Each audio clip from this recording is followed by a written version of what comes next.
নমস্কার বন্ধুরা, আজ আমাদের তাওয়াংয়ের তৃতীয় দিন। আজকে আমরা দেখতে যাব বুমলা পাস। এই অরুণাচল প্রদেশে এসে বুমলা পাসটাই হচ্ছে আমাদের সবথেকে বড় দ্রষ্টব্য স্থান।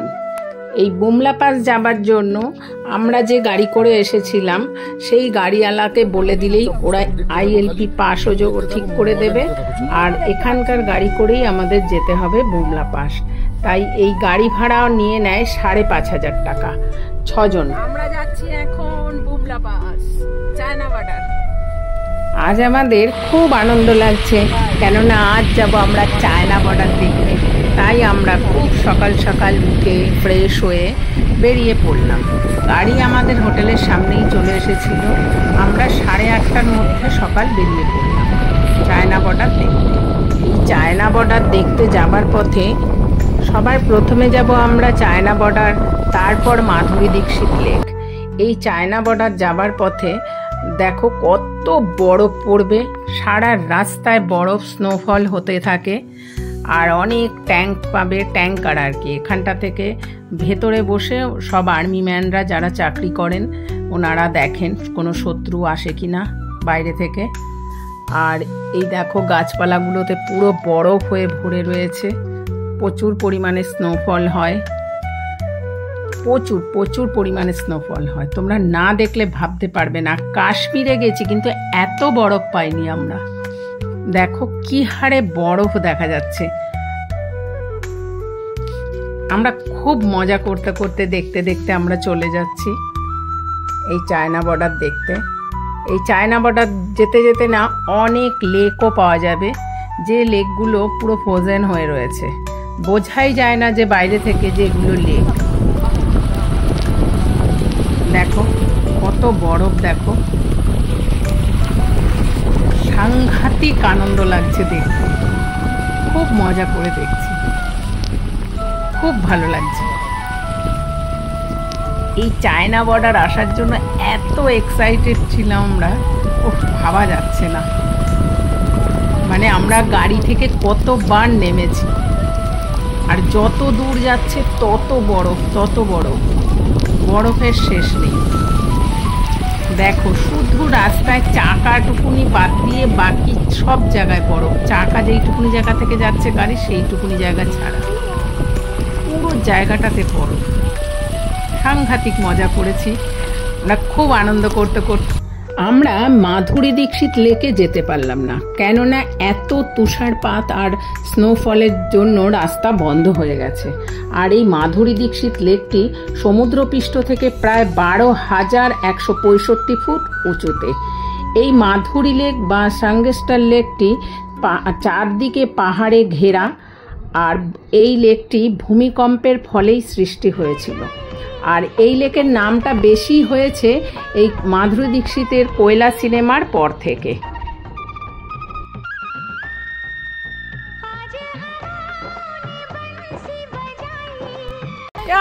কত বরফ দেখো। আমরা রাস্তায় নেমে আছি এখন। এই দেখো আমরা রাস্তাতে, আমাদের গাড়ি থামিয়ে দিয়েছে। বরফ দেখো, চারদিকে বরফ।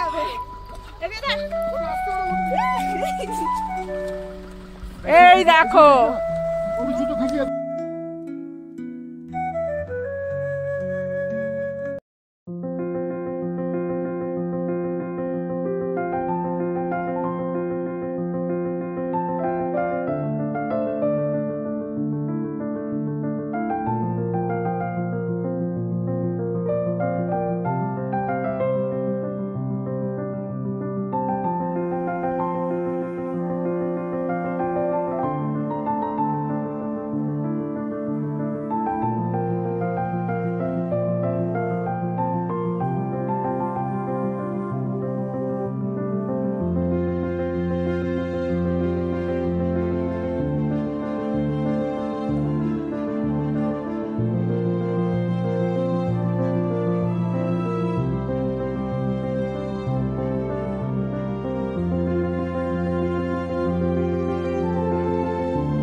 দেখো কিভাবে গাড়ির চাকাতে চেন লাগানো হয়। এই যে আমরা যতটা পেরেছি ছবি তুলে দেখানোর জন্য তোমাদেরকে।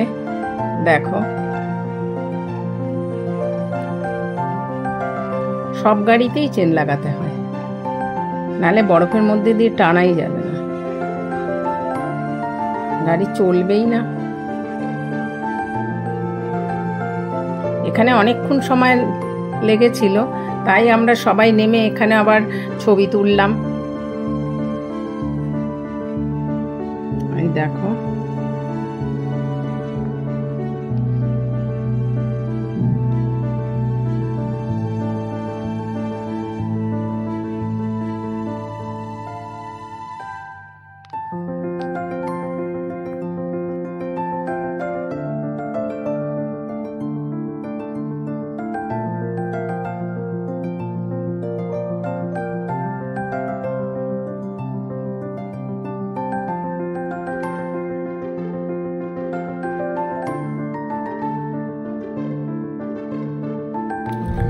চাকায় চেন লাগানো হয়ে গেল। এবার আমরা চললাম চায়না বর্ডারের দিকে, অর্থাৎ বুমলার দিকে। দেখো চারদিকে বরফ, গাড়িতে আর আটকে রাখা যাচ্ছে না, নিজেকে মনে হচ্ছে আমরা সবাই নেমে পড়ি। এই যে আবার আমাদের গাড়ি থামলো, আমরা আবার এখানে নেমে মজা করলাম।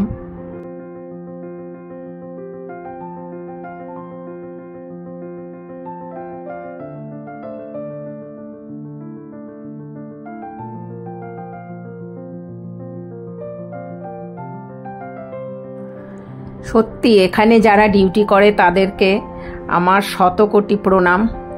ঘর বাড়ি সব ছেড়ে দিয়ে এই বর্ডারে ডিউটি করছে আমাদেরই জন্য, যাতে আমরা সবাই ভালো থাকতে পারি।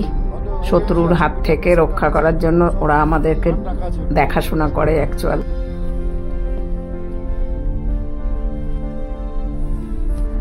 যেদিকে তাকাবে স্নোফল আর স্নোফল হচ্ছে, আর সমানে বরফে ঢাকা, চারদিকে বরফে ঢাকা।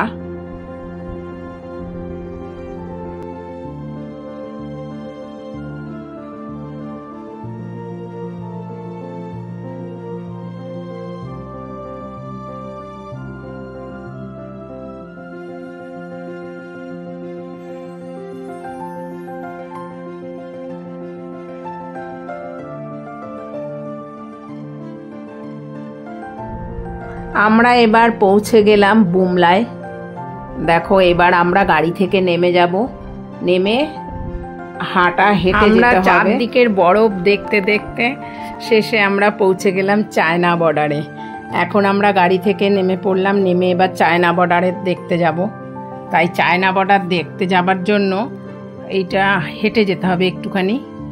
হেঁটে গিয়ে এখানে আর্মি ম্যানরা আসে, দেখো ওরা নিয়ে যাবে 25 জন করে, বুঝেছো। তার আগে আমাদের এখানটাতে একটা ক্যাম্প আছে, ক্যাফে মতন আছে আর কি। এই ক্যাফেতে আমরা বসবো, চা খাওয়া যায়, তারপরে তোমার জিলাপি ম্যাগি সবই পাওয়া যায়, আবার শীতের কিছু পোশাকও বিক্রি হয় এখানে। খুবই ভালো। এবার ওখানটাতে থেকে আবার আর্মি ম্যান এসে 25 জন করে নিয়ে যায় চায়না বর্ডার দেখতে। সামনে নিয়ে যাবে সমস্ত ব্যাপার, অর্থাৎ এই কীভাবে চায়নারা আমাদের দেশকে দখল করতে চেয়েছে, কি করেছে, সব কিছু সম্বন্ধে আমাদেরকে বলবে। ঘন্টাখানেক সময় লাগে। দেখো লাল রঙের ওইটা দেখতে পাচ্ছ, এই যে লাল রঙের ঘরটা, ওইখানটাতে মিটিং বসে 1 তারিখ, 26 তারিখ আর চায়না বর্ডারে আছি। দেখো স্নোফল, চারদিকে বরফ, শুধু বরফ। এখানে ভিডিও করা বারণ, তবু আমরা একটু ভিডিও করে নিলাম ওদের থেকে পারমিশন নিয়ে। দেখো যতটা পেরেছি দেখিয়েছি, কিন্তু একদম সামনে তো নিয়ে যাওয়া যায় না, তাই একদম সামনে চায়না বর্ডারটা সামনে থেকে দেখাতে পারলাম না, একটু দূর থেকেই দেখালাম। ছবি তোলা যায়, ছবির পারমিশন ওরা দেয় সামান্য, তারই মধ্যে থেকে তোমাদেরকে দেখানোর চেষ্টা করলাম যতটা পেরেছি।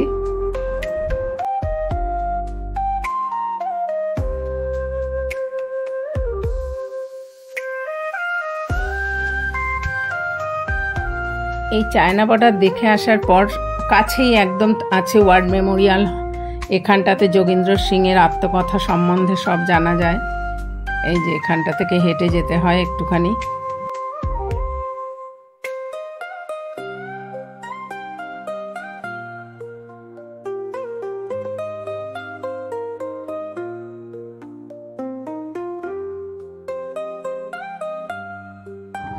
হাঁটা যায় না, এমনকি বরফের ওপরে উঠতে গেলেও পাগুলো ডুবে যাচ্ছে, নিজেরা পুরো আটকে যাচ্ছি বরফের মধ্যে। ওর জন্য চেষ্টা করছি একটু সাইড দিয়ে যেতে, যেই জায়গাটায় বরফ নেই, কেন বরফের ভেতরে একদম যাওয়া যাচ্ছে না, পুরো পা সব ডুবে যাচ্ছে, ঝুড়ো বরফের মতন সব।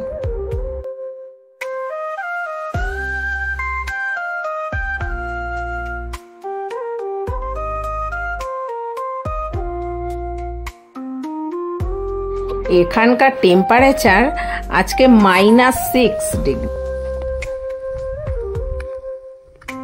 এই সিঁড়ি দিয়ে নেমে যেতে হবে, উঠে যেতে হবে আর কি। দেখো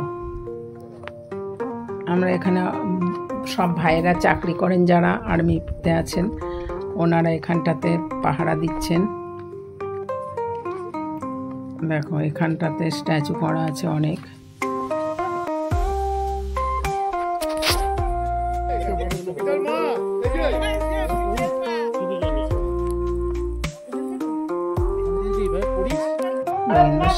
এদের সঙ্গে আমরা ছবিও তুলে নিলাম।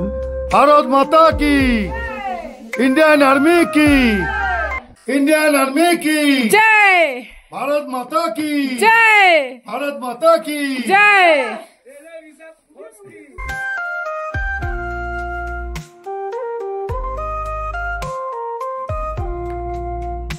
আমরা এইদিকে প্রচুর ছবি তুলে নিলাম সব সামনে। দেখো চায়না বর্ডারটা আর একবার দেখে নাও ভালো করে, কত সুন্দর দেখতে। দেখো সবাই খুব মজা করলাম বরফ নিয়ে।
আমাদের শোয়ের টাইমিং ছিল সন্ধে 5:30।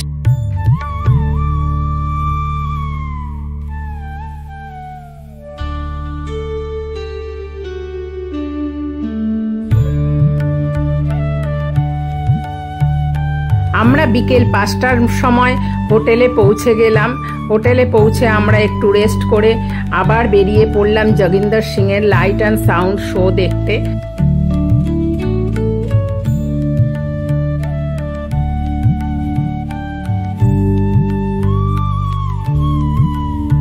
আমরা পৌঁছে গেলাম এখানে।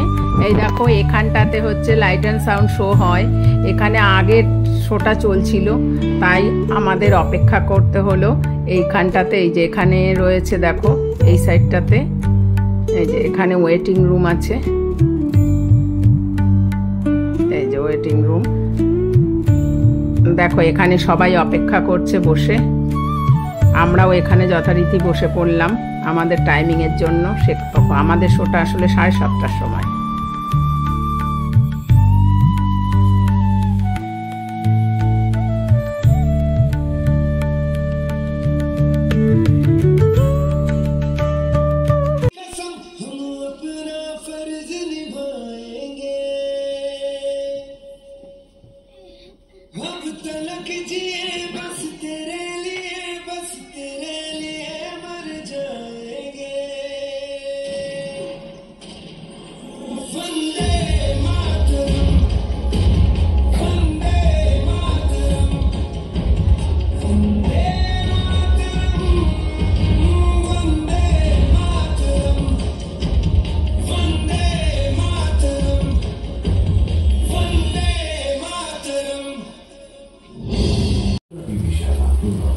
हम उसका फान को चलना जानते हैं।